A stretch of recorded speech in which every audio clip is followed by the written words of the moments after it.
Good morning friends. आज हम लोग क्या देखेंगे? तो भारतीय अर्थव्यवस्था एवं सामाजिक विकास यानी डेवलपमेंट की बात होगी।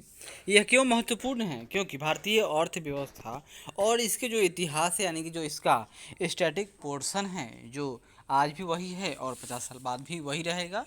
यानी अर्थव्यवस्था का इतिहास से शुरू होता है और अर्थव्यवस्था के जो करेंट डाटा होते हैं, तो ये सब क्वेश्चन बार बार एग्जाम में आते हैं। जो करेंट डाटा होता है वह तो बदलता है, लेकिन जो अर्थव्यवस्था का जो इतिहास है वह कभी ना चेंज होता है। और इससे आजकल के जो प्रत्येक एग्ज़ाम है उसमें उसका जो क्वेश्चन है उसका वेट बढ़ता जा रहा है।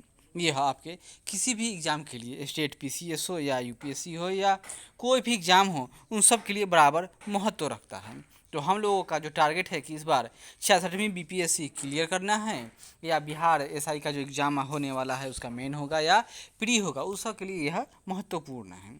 तो शुरू करते हैं। हम लोग यह क्रैश कोर्स से यानी शॉर्ट रिवीजन करेंगे अर्थव्यवस्था के बारे में। तो देखते हैं, भारत में प्रति व्यक्ति आय का कितना अनुमान दादा भाई नौरोजी ने लगाया था?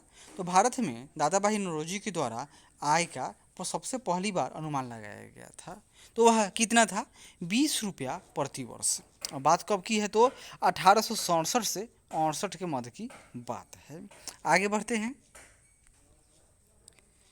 दूसरा क्वेश्चन है, स्वतंत्रता की पूर्व संध्या पर अर्थात 1944 से 46 के मध्य कुल राष्ट्रीय तथा प्रति व्यक्ति आय कितनी थी? तो स्वतंत्रता के समय तो कुल राष्ट्रीय आय और प्रति व्यक्ति, तो उस समय देश का जीडीपी कितना था? 4931 करोड़ रुपए का जीडीपी था। और प्रति व्यक्ति राष्ट्रीय आय तो मात्र 204 रुपये था। महलवारी व्यवस्था का प्रथम प्रस्तावक कौन था? हम लोग तीन तरह की व्यवस्था सुनते हैं जो भूमि सुधार के लिए, जमींदारी या रैयत जमींदारी पहला, या उसको अस्थाई बंदोबस्त कहिए या इस्तेमारी कहिए, जो लॉर्ड कार्नवालिस ने लागू किया था और वह बंगाल रीजन में।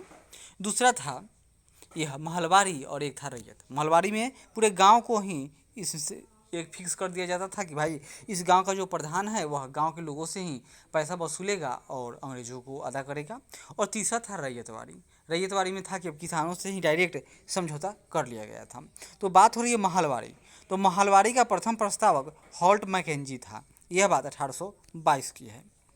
डाकू राज उपमा किस कालखंड को प्रदान किया गया है? तो डाकू राज भारत में जो ड्यूअल सिस्टम था, कहाँ? तो ये बंगाल की बात है, यानी 1765 की से लेकर 72 तक का, जो लॉर्ड क्लाइव ने लागू कर दिया था। और यह बंगाल क्षेत्र यानी प्लासी के युद्ध की बात की घटना है। प्लासी नहीं, या बक्सर की बात की है, क्योंकि प्लासी के बाद तो वहाँ पर नवाब थे। नवाब के पास कानूनी अधिकार था और सारा कर राजस्व किसके पास अधिकार हो गया था? तो वह अंग्रेजों के पास। लेकिन बक्सर के युद्ध के बाद पूर्णतः बंगाल का अधिकार किसके अंदर? तो लॉर्ड क्लाइव के अंदर का चला गया। और उस समय अंग्रेजों के द्वारा बंगाल के क्षेत्र का जमकर शोषण किया गया। तो वही बात हो रही है उस समय डुअल सिस्टम की। और किसने कहा था? तो इस काल को के.एम. पनिक्कर के द्वारा कहा गया है डाकू राज।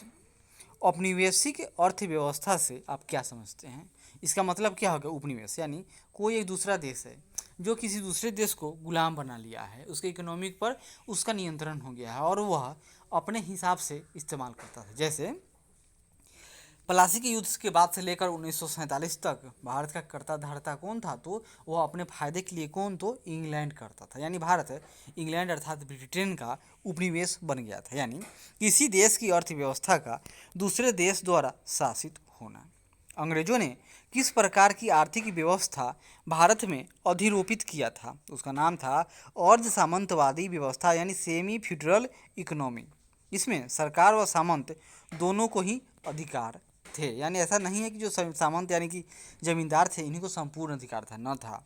पहले भी देश में सामंतवादी व्यवस्था थी, लेकिन उस समय जिस तरह पूरे देश का राजा एक राजा महाराजा हो गया, उससे नीचे छोटे छोटे राजा होंगे और राजाओं के नीचे सामंत हुआ करते थे। लेकिन अंग्रेजों ने सामंत भी रखा, लेकिन उनको पूरा अधिकार न दिया था।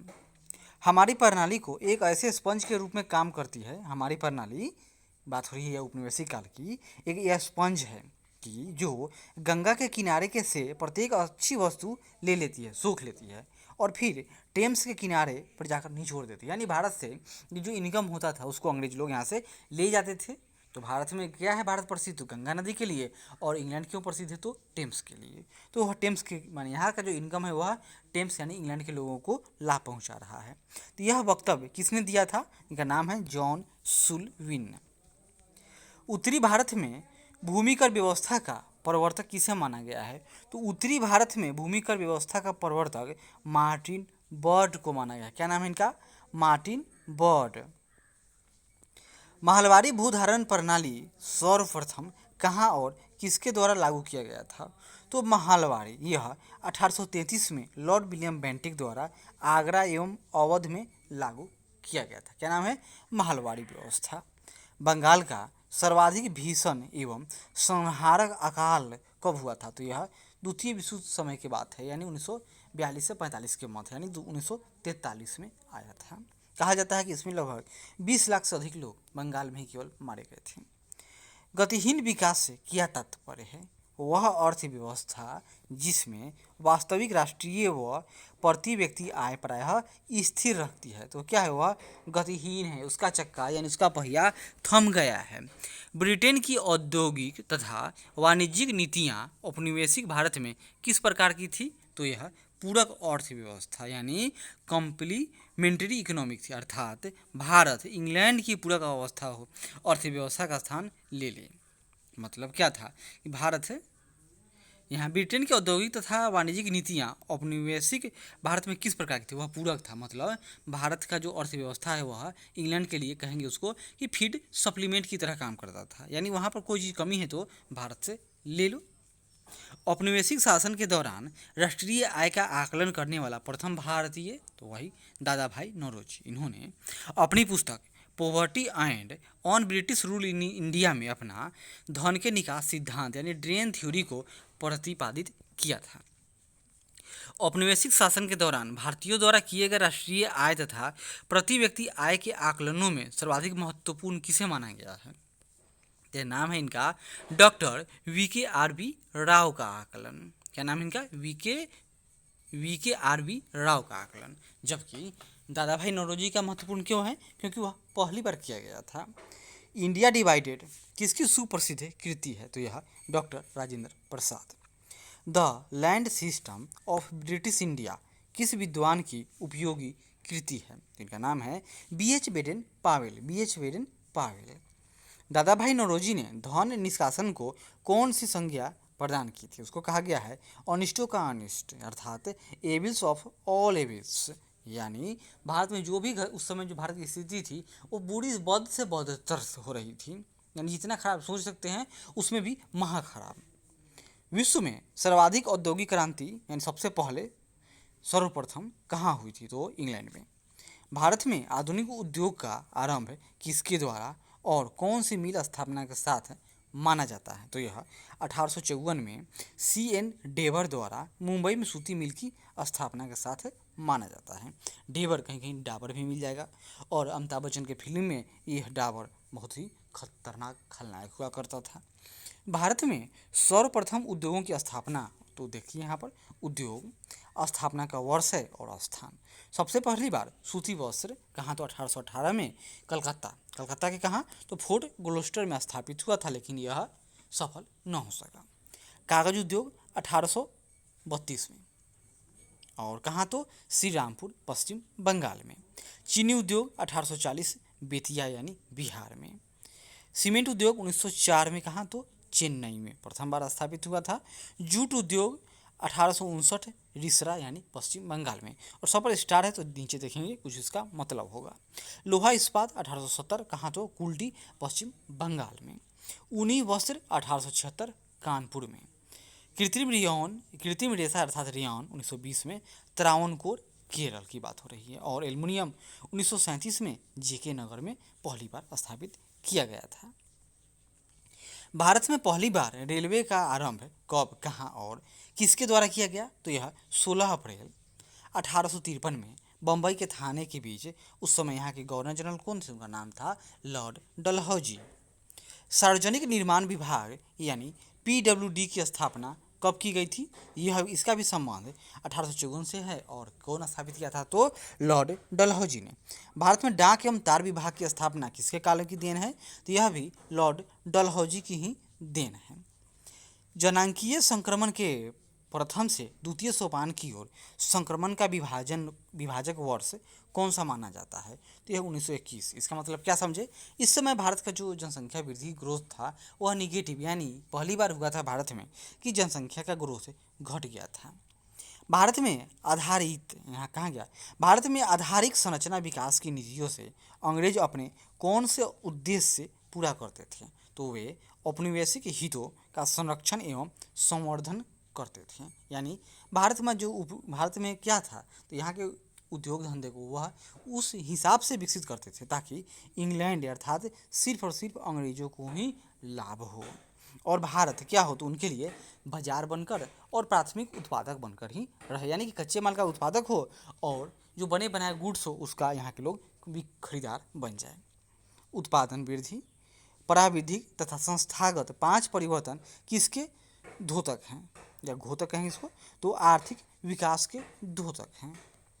आर्थिक समृद्धि के मापक कौन कौन होते हैं, तो जीडीपी यानी gross domestic product, GNP gross national product एवं प्रति व्यक्ति आय यानी पर व्यक्ति कैपिटल यानी पर कैपिटा इनकम की बात हो रही है। किसी देश की आर्थिक समृद्धि का सबसे उपयुक्त मापदंड कौन है, तो प्रति व्यक्ति वास्तविक आय यानी पर कैपिटा रियल इनकम। इसी से पता चलेगा कि इस देश में समृद्धि यानी विकास कैसा हो रहा है। विकास और समृद्धि दोनों दो चीज़ है। विकास यानी डेवलपमेंट, उसमें क्या है कि हम आपको पैसा देंगे, जोड़ बता देंगे कि पहले देश में क्या था कि यहाँ के लोग 10,000 कमाते थे, आज 1,00,000। लेकिन समृद्धि मतलब क्या है, यह संपन्नता का स्रोत है। यह दिखाता है कि पहले देश में 10,000 इनकम था, आज इनकम भी बढ़ा है। पहले लोग कम पढ़े लिखे थे, आज ज़्यादा पढ़े हैं। पहले यहाँ के लोग मात्र 40 साल जीते थे, आज यहाँ के लोग 70 साल जीते हैं। ये सब बहुत बात है। इससे मतलब इस देश में समृद्धि यानी संपन्नता बढ़ी है। आर्थिक समृद्धि तथा विकास किस प्रकार की अवधारणा है, तो आर्थिक समृद्धि वस्तुनिष्ठ है और विकास व्यक्तिनिष्ठ। यानी समृद्धि क्या है, ऑब्जेक्टिव है, एकदम फैक्ट है, और विकास यह सब्जेक्टिव मैटर होता है। आर्थिक विकास का मापन किसके द्वारा किया गया था, आर्थिक विकास का मापन किसने किया था, तो जीवन की गुणवत्ता को प्रभावित करने वाले अनेक चरों से बने सूचकांक द्वारा। सामाजिक आर्थिक विकास के मापन का मानक सूचकांक राष्ट्रीय समृद्धि सूचकांक एनपीआई को माना जाता है। इसके 3 घटक कौन कौन हैं, तो देखिए, जीडीपी की वृद्धि दर, जैसे हम लोग सुनते हैं कि अभी जीडीपी निगेटिव में जा रही है। जीवन की गुणवत्ता यानी जीवन की स्थिति कैसा है, जीवन यहाँ के लोग सब लोग कमज़ोर, अनपढ़, गंवार, खाने के लिए नहीं है, अस्वस्थ लोग हैं, या जीवन में कुछ सुधार हुआ है, जिसमें मुख्यतः गरीबी रेखा के नीचे के लोगों का और अपनी संस्कृति की विरासत पर आधारित मूल्य प्रणाली का जीवन के प्रत्येक क्षेत्र में प्रयोग करना आधारित किया जाता है। उल्लेखनीय है कि जीवन की गुणवत्ता में सुधार शुद्ध पेयजल, पोषण, आवासीय व्यवस्था, उचित सफाई, उत्तम स्वास्थ्य सुविधा, अच्छी शिक्षा तथा रोजगार आदि संभाव्यताओं का फलन है। यानी जीवन की गुणवत्ता है, उसमें इतना चीज़ होना चाहिए, ये सब उसके कंपोनेंट हैं। जबकि संस्कृति, विरासत, सामाजिकता, समन्वय, सहिष्णुता, सार्वभौमिकता, सामाजिक विषमता का अभाव, सहभागिता, समरसता तथा संयुक्त परिवार प्रणाली को प्रोत्साहित करने पर निर्भर करती है। ध्यातव्य है कि कुछ समय पूर्व द क्षेत्र सम्मेलन में पूर्व राष्ट्रपति एपीजे अब्दुल कलाम ने इसी सूचकांक को आधार द क्षेत्र समृद्धि सूचकांक विकसित करने का आह्वान किया था। यानी उन्होंने कहा कि हम लोग नहीं मानते हैं, क्यों, सिंपल बात है, कोई भी इंडेक्स आता है तो भारत नीचे से ही टॉप पर रहता है। तो इन्होंने कहा कि चलो भाई, हम लोग मानेंगे कि हम लोग ये सब पैमाना देंगे, हम लोग आपस में कितना अच्छा सही सुनता है, बातचीत करते हैं, सपोर्ट है, हम लोग का परिवार बहुत बड़ा है, इस तरह के बहुत सारे अच्छे अच्छे बात इस तरह से सोचा गया। ये लोग इसलिए सोचे होंगे कि चलो भाई भारत इसमें टॉप कर जाएगा, लेकिन आज भी देखिए वैसा हुआ नहीं, और इस नज़रिए से भी भारत का रैंक कुछ खास ऊपर नहीं आता है। भारतीय मूल के नोबेल पुरस्कार विजेता अर्थशास्त्री प्रोफेसर अमर्त्य सेन आर्थिक विकास को किस रूप से परिभाषित करते हैं?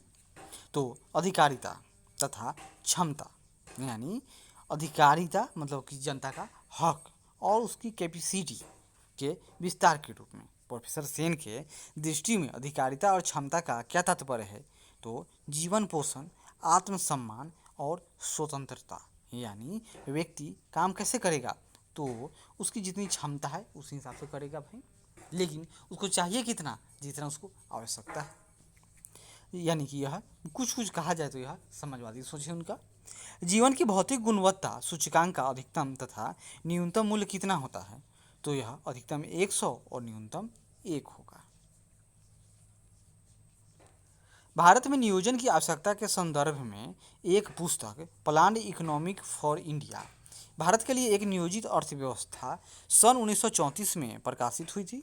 इस पुस्तक के लेखक सर एम विश्वेश्वरैया थे। क्या नाम था इनका? Sir M Visvesvaraya.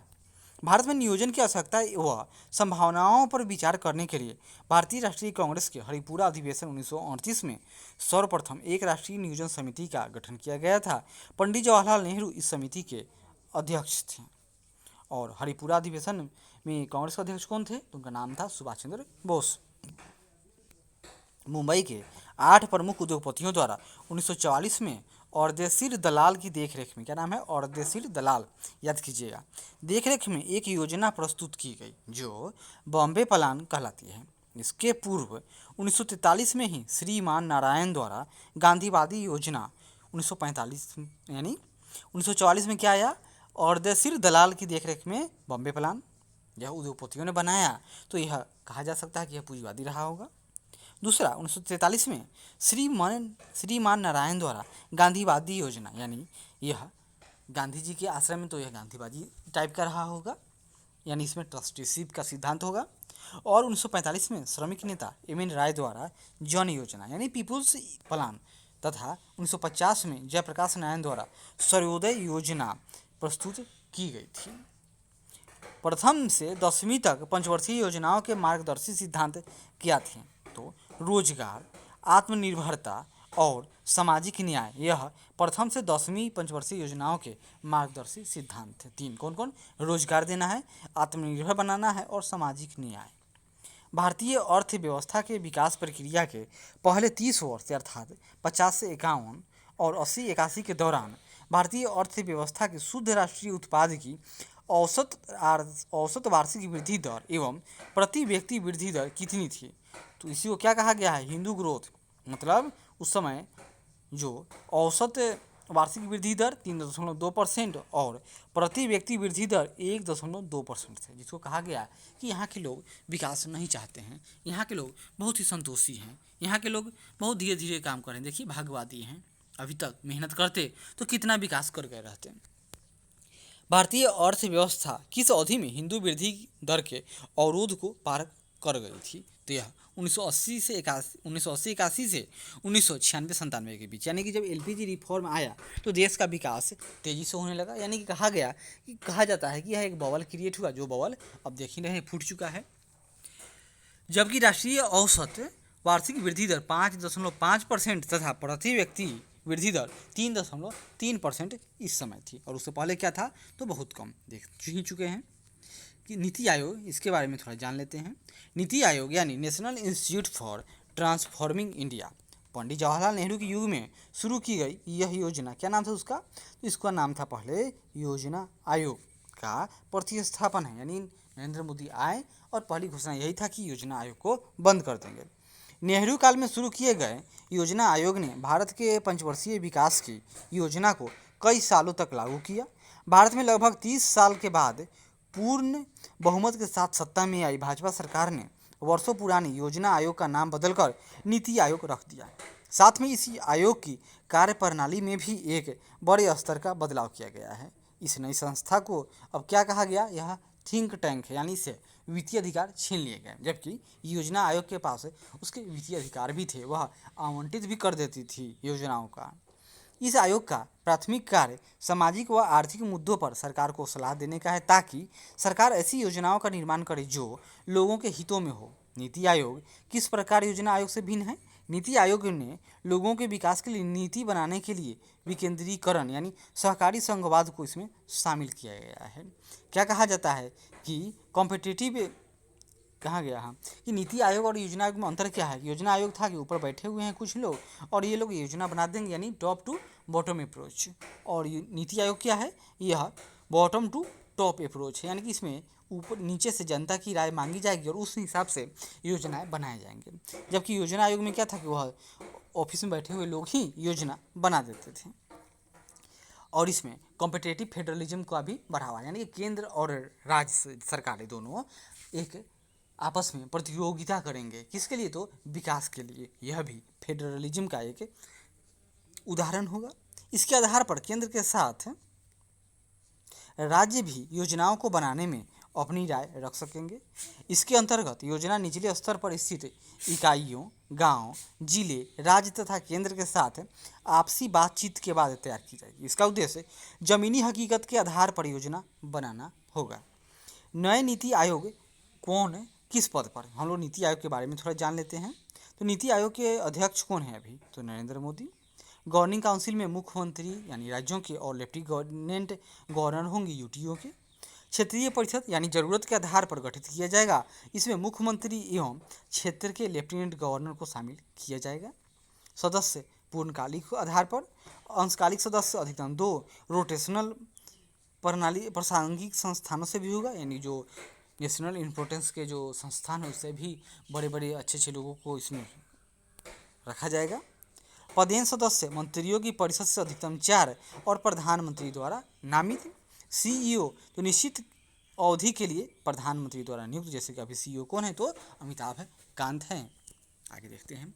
भारत में योजना आयोग का सृजन मंत्रिमंडल के एक प्रस्ताव द्वारा 15 मार्च 1950 को किया गया, यानी कि यह न तो संवैधानिक बॉडी है, न ही अधिनियम द्वारा, न ही यह मतलब न यह कॉन्स्टिट्यूटरी बॉडी है, न ही यह स्टैट्यूटरी बॉडी है। यह सब एक्स्ट्रा कॉन्स्टिट्यूटरी है, यानी कि संविधान से इतर, संविधान के बाहर की संस्था है। राष्ट्रीय विकास परिषद का गठन किस तिथि को किया गया था, तो यह 6 अगस्त 1952 को एनडीसी। और जब योजना आयोग गया तो इस पर भी तलवार लटक गया, यह भी चला गया। पिछड़े देशों के लिए रोलिंग प्लान का सुझाव किसके द्वारा दिया गया, जी मीटल द्वारा, गुरनार मीटल। इन्होंने क्या लिखा था, एशियन ड्रामा। भारत में पंचवर्षीय योजना को स्वीकार करने का अंतिम अधिकार किसके पास है, तो ये था राष्ट्रीय विकास परिषद को। किसने राष्ट्रीय विकास परिषद को एक सर्वोच्च मंत्री परिषद की संख्या दी थी, तो श्री के संथानम ने। राष्ट्रीय विकास परिषद तथा योजना आयोग का अध्यक्ष कौन होता है, प्रधानमंत्री दोनों के प्रधान अध्यक्ष होते थे। कौन सी संस्था सहकारी संघवाद का सर्वोत्तम उदाहरण है, तो राष्ट्रीय विकास परिषद यानी एनडीसी। योजना आयोग द्वारा तैयार किसी योजना के प्रस्तावित प्रारूप को अंतिम रूप से कौन सी संस्था स्वीकृत करती थी, तो एनडीसी यानी राष्ट्रीय विकास परिषद है। योजना आयोग के किस पदाधिकारी को केंद्रीय मंत्री के बराबर का दर्जा प्राप्त है, तो नीति आयोग के उपाध्यक्ष को। अभी हेराल्ड डोबर मॉडल पर आधारित भारत की कौन सी पंचवर्षीय योजना थी, तो वह प्रथम, और दूसरा का नाम क्या था, तो पीसी महालनोबिस के नाम पर दूसरा मॉडल था। आत्मनिर्भर एवं स्वयं स्फूर्त अर्थव्यवस्था का मुख्य उद्देश्य किस पंचवर्षीय योजना में रखा गया था, तो तीसरी योजना में। और वो सबसे असफल पंचवर्षीय योजना तो अभी तीसरी ही थी। इसके बहुत सारे कारण हैं, भारत पाक वार, भारत चाइना युद्ध, उस समय अकाल भी पड़ा था। भोजन, काम और उत्पादन का नारा किस पंचवर्षीय योजना का था, तो यह नारा था भोजन, काम और उत्पादन, तो 7वीं पंचवर्षीय योजना। भारत की किस योजना को कृषि एवं सिंचाई योजना की संज्ञा प्रदान की गई है, तो यह प्रथम पंचवर्षीय योजना को कृषि एवं सिंचाई योजना, क्योंकि इस समय दामोदर नदी घाटी परियोजना, पूरे देश में बहुत से बड़े बड़े डैम और सिंचाई परियोजनाओं जैसे बांध, नहरों आदि का निर्माण कार्य आरंभ हुआ था। 11वीं पंचवर्षीय योजना में अधिकतम राशि आवंटित किस पर किया गया था, तो सामाजिक सेवाओं पर लगभग 30% से अधिक, और दूसरा ऊर्जा क्षेत्र में लगभग 23%। 11वीं पंचवर्षीय योजना का उद्देश्य क्या था, तीव्रता और अधिक समावेशी विकास था।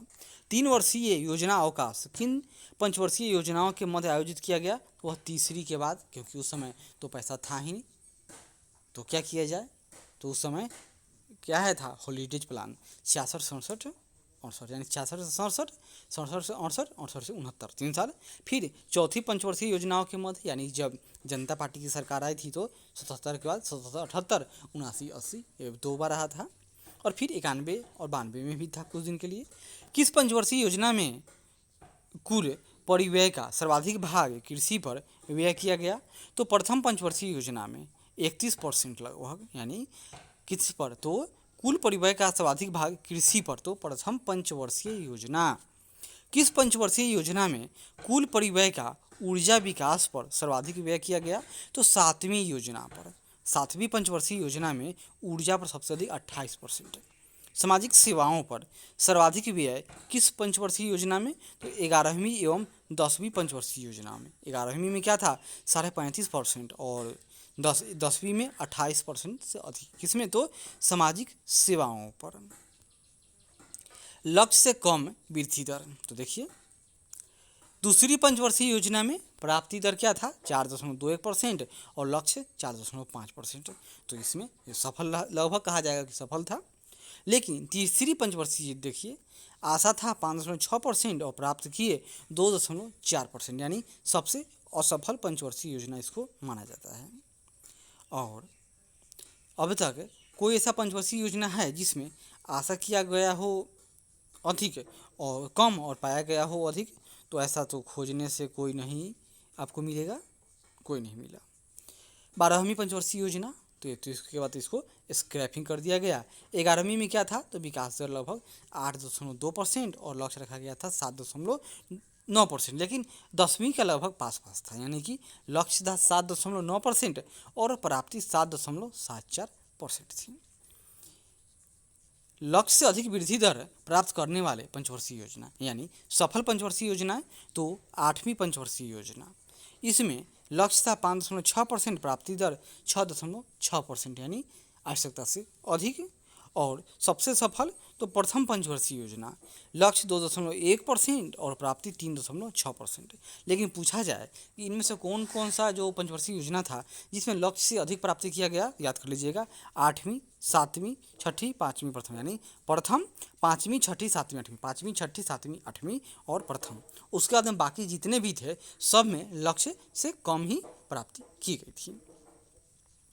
योजना की अवधारणा किसने सर्वप्रथम प्रस्तुत किया था? नाम था इनका गुरनार मिंडल ने अपनी पुस्तक एशियन ड्रामा में योजना की अवधारणा पर बल दिया था। अनवरत योजना यानी रोलिंग प्लान की बात हो रही है को भारत में लागू करने का श्रेय किसे जाता है? तो प्रोफेसर डी.टी. लक्कड़वाला को। क्या नाम इनका? Professor DT. लक्कड़वाला। अनवरत योजना के दौरान किस नीति का अनुसरण किया गया था? तो गांधीवादी नीति का। गरीबी निवारण की प्राथमिकता यद्यपि 5वीं पंचवर्षीय योजना में ही प्रदान कर दी गई थी, तथापि भारत में गरीबी उन्मूलन के लिए गरीबी हटाओ का नारा श्रीमती इंदिरा गांधी द्वारा 6ठी पंचवर्षीय योजना में दिया गया था। यानी आरंभ हुआ कब गरीबी निवारण? 5वीं पंचवर्षीय योजना से। और इसमें नारा क्या दिया? जबकि नारा दिया गया गरीबी हटाओ का नारा इंदिरा गांधी द्वारा 6ठी पंचवर्षीय योजना में दिया गया। इसके अलावा रोजगार के लिए मानक व्यक्ति वर्ष स्टैंडर्ड पर्सन ईयर को भी 6ठी योजना में अपनाया गया। अर्थात यदि कोई व्यक्ति 8 घंटे प्रतिदिन के हिसाब से 273 दिन तक कार्य में नियोजित है तो उसे मानक व्यक्ति वर्ष की दृष्टि से रोजगार युक्त माना जाएगा। यानी कि किसी को एक वर्ष में 273 दिन काम मिलता है और एक दिन में 8 घंटा, तो वह रोजगार युक्त व्यक्ति है, यानी कि वह बेरोजगार न है। विकास केंद्र उपागम का आरंभ 4थी पंचवर्षीय योजना में क्षेत्रीय विषमता को दूर करने के उद्देश्य से किया गया था, किंतु इस पर बल 5वीं योजना में दिया गया। विकास केंद्र उपागम का आरंभ कब हुआ? तो विकास केंद्र उपागम का आरंभ 4थी पंचवर्षीय योजना में हुआ था और इसमें क्या था? क्षेत्रीय विषमता को दूर करने के उद्देश्य से किया गया था, किंतु इस पर विशेष बल तो 5वीं योजना में दिया गया है। विकास केंद्र उपागम के अंतर्गत समस्या आधारित कार्यक्रम, संसाधन आधारित योजना, प्रोत्साहन दृष्टिकोण, व्यापक क्षेत्र तथा लक्षित समूह उपागम आदि घटक समाहित किए गए हैं। आदेशात्मक योजना में अधिष्ठा सोपान बाजार तंत्र का स्थान पूरी तरह से ले लेता है, जबकि निर्देशात्मक योजना में उसे बाजार प्रणाली के कार्यकरण को सुधारने का केवल एक साधन माना गया है। यानी निर्देशात्मक मतलब क्या हो गया कि जैसे भारत में एलपीजी आने से पहले क्या था कि सरकार आदेश देती थी कंपनियों को कि आपको ये करना है। अब सरकार सिंपल एडवाइजरी जारी कर देगी, ऐसा कीजिएगा तो अच्छा होगा, बस जो करना है वो मार्केट करे, कंपनी करे, दिवालिया हो जाए या कुछ भी हो जाए या उसको नफा हो, यह अब उसकी समस्या है। वित्त आयोग क्या है तो यह संवैधानिक निकाय है, यानी कि इसका वर्णन संविधान में है। कहाँ है तो 280। जबकि योजना आयोग परामर्शदात्री निकाय है और नीति आयोग भी है। योजना आयोग का संबंध जहाँ पूंजीगत खाते से है, वहीं वित्त आयोग का संबंध राजस्व खाते से। किंतु एक व्यक्ति एक ही समय में दोनों संस्थाओं का सदस्य हो सकता है। इस व्याख्या से स्पष्ट है कि दोनों संस्थानों का कार्यक्षेत्र अलग अलग है। द्वितीय पंचवर्षीय योजना में जहां भारी उद्योगों की स्थापना पर बल दिया गया, वहीं तृतीय योजना में औद्योगिकरण की रणनीति के रूप में आयात प्रतिस्थापन की आवश्यकता को आरंभ किया गया था। यानी कि हम लोग आयात कम कराएंगे, अधिक से अधिक आत्मनिर्भर होने का कोशिश करेंगे। यह कब शुरू हुआ तो तृतीय योजना, याद कर लीजिए, क्योंकि इस समय भी भारत सरकार आत्मनिर्भर योजना पर बल दे रही है, तो कहीं इसी से रिलेटिव करके क्वेश्चन पूछ दे कभी। आर्थिक एवं सामाजिक नियोजन का उल्लेख है संविधान के 7वीं अनुसूची की समवर्ती सूची में किया गया है। आर्थिक एवं सामाजिक नियोजन क्या है तो यह समवर्ती सूची का विषय है। भारत में योजना आयोग के आरंभ 1 अप्रैल 1951 से लेकर 11वीं पंचवर्षीय योजना तक पंचवर्षीय योजनाओं में अनाच्छादित कुल वर्षों की संख्या तो 6 है। पहला 66 से 69 3 वर्ष प्लान हॉलीडे था, क्योंकि पैसा था ही नहीं, इसलिए उस समय हॉलीडे रख दिया गया। दूसरा 1979 से 80 यानी जनता सरकार के समय 1 साल के लिए तो 1 वर्ष, और 1990 से 92 में 2 वर्ष के लिए मतलब पंचवर्षीय योजना नहीं लागू किया गया था। 8वीं पंचवर्षीय योजना को मानव विकास के सारे विकास प्रयासों का सार तत्व माना जाता है। कौन तो 8वीं पंचवर्षीय योजना। भारत में स्वयं पोषित विकास का उद्देश्य सर्वप्रथम चतुर्थ पंचवर्षीय योजना में अपनाया गया था। तीसरी पंचवर्षीय में खाद्यान्नों के क्षेत्र में आत्मनिर्भरता का लक्ष्य अपनाया गया था। शिक्षा क्षेत्र के लिए 11वीं पंचवर्षीय योजना की विषय वस्तु क्या है तो अनिवार्य प्रारंभिक शिक्षा। सामाजिक क्षेत्र, यहाँ देखिए, कृषि एवं ग्रामीण विकास पर इतना करोड़ रुपए, परिवहन पर, ये सब हम लोग के काम का नहीं है। आगे देखिए, 11वीं पंचवर्षीय योजना में कितने आईआईटी तो ये 8 नहीं है मैटर। 12वीं योजना में सामाजिक सेवाओं पर व्यय में पर्याप्त वृद्धि हुई, इससे किसी क्षेत्र पर सर्वाधिक व्यय का प्रावधान है, किसमें तो शिक्षा क्षेत्र और उसके बाद स्वास्थ्य पर। और अभी वर्तमान में भारत सरकार में सबसे बड़ी योजना तो मनरेगा है। पहले तो क्या था, अभी वर्तमान में तो वह कृषि कल्याण योजना, लेकिन मनरेगा को और बढ़ा दिया गया है। सरकार के समावेशित वृद्धि लक्ष्य को आगे ले जाने में स्वयं सहायता समूह, सूक्ष्म लघु और मध्यम उद्यमों को प्रोत्साहन प्रत्यक्ष रूप से तथा शिक्षा का अधिकार अधिनियम का लागू कराना अप्रत्यक्ष रूप से सहायक साबित हो रहा है। आर्थिक विकास सामान्यतः स्फीति यानी इन्फ्लेशन के साथ युग्मित होता है, क्योंकि आर्थिक विकास से वस्तुओं की मांग बढ़ती है और आय में वृद्धि होती है, यानी कि इन्फ्लेशन आवश्यक है। लॉरेंज वक्र तथा गिनी गुणांक को कब और किसने विकसित किया तो लॉरेंज वक्र को मैक्स लॉरेंज कहें इसको, मैक्स लॉरेंज ने 1905 में विकसित किया था, और गिनी गुणांक को कोरेडो गिनी ने 1912 में विकसित किया था। आय के वितरण की विषमता की माप को की सर्वाधिक प्रचलित विधि कौन है तो उसका नाम है गिनी गुणांक। यह आय के प्रत्येक युग्म के बीच आय अंतर की माप करता है, यानी इसका मैप इस तरह बनेगा। मतलब क्या हुआ, यहाँ पर हम लोग लिखेंगे 0 और इस तरह से यहाँ चला जाएगा 100, और यहाँ पर 0 है तो ऊपर की तरफ फिर यहाँ पर 100, यानी अगर इस तरह से यहाँ आबादी है और यह परसेंट इनकम हो गया। अगर सब पर एक व्यक्ति को 1% हिस्सा, 1% व्यक्ति के पास 1% रुपया है तो इसका इस तरह से ग्राफ बनेगा। लेकिन अगर 1% व्यक्ति के पास बहुत अधिक रुपया है तो कैसे बनेगा, व्यक्ति तो आपका 1% ही है, लेकिन उसका व्यक्ति 1% और उसके पास इनकम अधिक हो गया, तो इसी में यह इस तरह से इसका मैप बनाया जाता है। गिनी गुणांक यह आय के प्रत्येक युग्म के बीच आय अंतर की माप करती है। HDR 2011 में, इससे हम लोगों को कोई मतलब नहीं है। आगे देखिए, प्रोफेसर DT लकड़वाला की अध्यक्षता में विशेष दल की नियुक्ति कब हुई थी तो यह 1989 में। समिति ने अपना रिपोर्ट कब 1993 में। और यह क्यों रिपोर्ट दिया था डीडी, क्या नाम इनका, डीटी लकड़वाला ने, तो यही यह गरीबी से संबंधित है। 20 आगे बढ़ते हैं।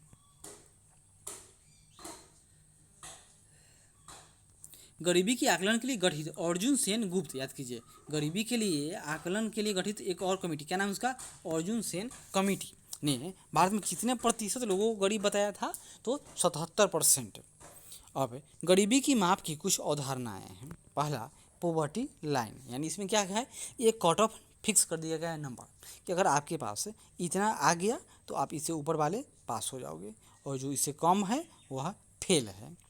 तो गरीबी रेखा आय या उपभोग व्यय का स्तर है, जो अपने सभी नागरिकों के लिए समाज में रहने का न्यूनतम स्तर दिखाने के लिए वांछनीय माना जाता है। यह न्यूनतम स्तर निरपेक्ष या सापेक्ष संदर्भों में परिभाषित किया जाता है। निरपेक्ष गरीबी रेखा प्रायः आय के रूप में परिभाषित किया जाता है, यानी भारत में क्या है, तो निरपेक्ष है कि हमको बगल वाला से ना मतलब कि उसको 1 अरब 2 अरब है, कोई मैटर नहीं, आपको अगर 100 रुपया है तो आप गरीब ना हो। लेकिन यही अमीर देशों में, यूरोपीय देशों में सापेक्ष गरीबी होता है, यानी बगल वाले को 2 कार है और इसको 1 मोटरसाइकिल है, यानी कि यह गरीब है। इसका मतलब यह नहीं कि इसको खाने के लिए नहीं है। जबकि भारत की गरीबी क्या है, तो वह भूखमरी पर आधारित है, मतलब यह एक औसत व्यक्ति के लिए न्यूनतम ऊर्जा या कैलोरी की आवश्यकता के रूप में परिभाषित करता है। हेड काउंट रेशियो, यह क्या है, हेड काउंट रेशियो अर्थात यह एक समाज के लोगों का वह अनुपात या प्रतिशत है जिसकी आय या गरीबी रेखा के नीचे रहती है, यानी जिसकी आय या खर्च गरीबी रेखा के नीचे है। गरीबी मापने के लिए इस विधि का सबसे अधिक इस्तेमाल किया जाता है, हेड काउंट रेशियो। गरीबी अंतराल, पॉवर्टी गैप, तो गरीबी अंतराल संकेतक विश्व बैंक विकास अनुसंधान समूह द्वारा निर्मित किया गया है। यह लोगों की प्रति व्यक्ति आय, उपभोग की सूचनाओं का उपयोग करते हुए गरीबी की माप की जाती है। गरीबी का मापन व्यक्तियों द्वारा 1.25 अरब डॉलर 1.25 डॉलर प्रतिदिन के नीचे या ऊपर रहने पर आधारित है। मतलब 1.25 डॉलर से नीचे अगर किसी का इनकम है तो वह गरीब है, और ऊपर है तो वह गरीब न है